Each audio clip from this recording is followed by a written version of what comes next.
The last train had already pulled away when Grace Holloway realized she was holding everything she still owned in one brown leather bag.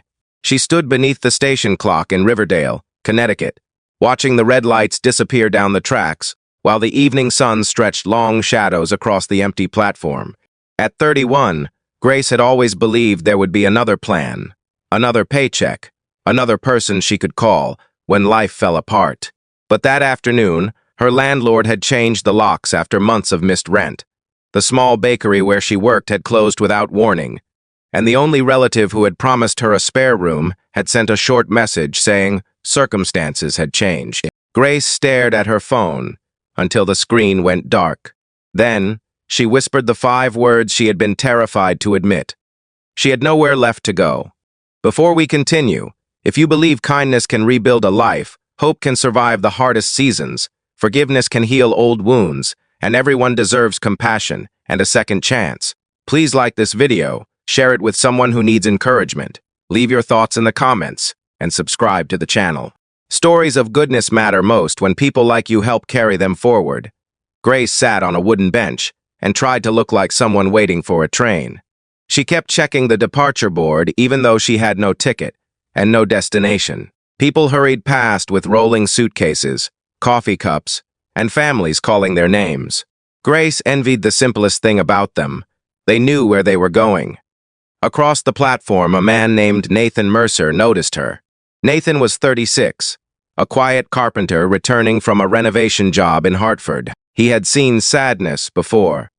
3 years earlier, his father had passed away, leaving Nathan a small farmhouse outside town, and a silence he had never learned to fill. He wasn't naturally curious about strangers, but something about Grace's stillness troubled him. Everyone else moved, she didn't. When the station attendant announced that the building would close soon, Grace finally stood. She walked toward the exit, then stopped beneath the departure sign, as if the world beyond those doors frightened her. Nathan approached carefully and asked whether someone was coming for her. Grace gave the automatic smile people use when they are trying to protect the last piece of their dignity. She said she was fine.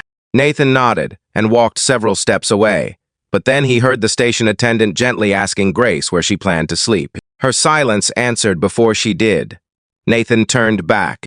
Grace's face reddened with embarrassment as she explained, in broken pieces, that she had lost her job and apartment in the same week. She insisted she wasn't asking for money. She wasn't asking for anything. Nathan looked at the bag beside her feet, then at the station clock. His next words were so simple that Grace initially thought she had misunderstood him. He told her his farmhouse had a guest room, a lock on the bedroom door, and enough space for someone who needed time to figure out tomorrow. Grace stared at him suspiciously. Nathan understood. He wrote his full name and address on the back of an old receipt, handed her his phone, and told her to call the local pastor, Reverend Thomas Reed, who had known his family for 20 years. Grace made the call. 10 minutes later, with Reverend Thomas reassuring her and arranging to check on her the following morning.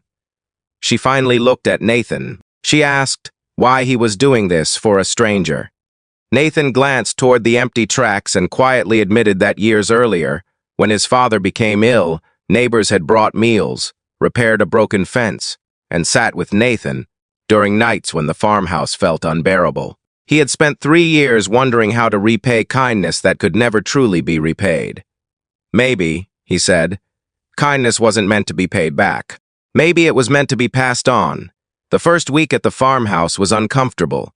Grace woke before sunrise, folded her blankets perfectly, and apologized for using coffee, hot water, and even the porch chair. Nathan never pressured her to explain her past. Instead, he gave her a spare key and one rule. She was not allowed to call herself a burden in his house. Slowly, Grace began helping in the kitchen. She baked cinnamon bread using a recipe her mother had taught her, and the smell-filled rooms that had been quiet for years. Nathan took a loaf to a local hardware store. The owner, Margaret Collins, loved it so much. She asked whether Grace could make 20 more for a community fundraiser.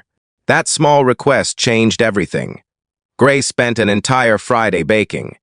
Nathan repaired an old wooden worktable for her, while Margaret introduced her to the owner of a cafe in town. Within 2 months, Grace was supplying pastries 3 mornings a week. Within 6, she had saved enough for a modest apartment.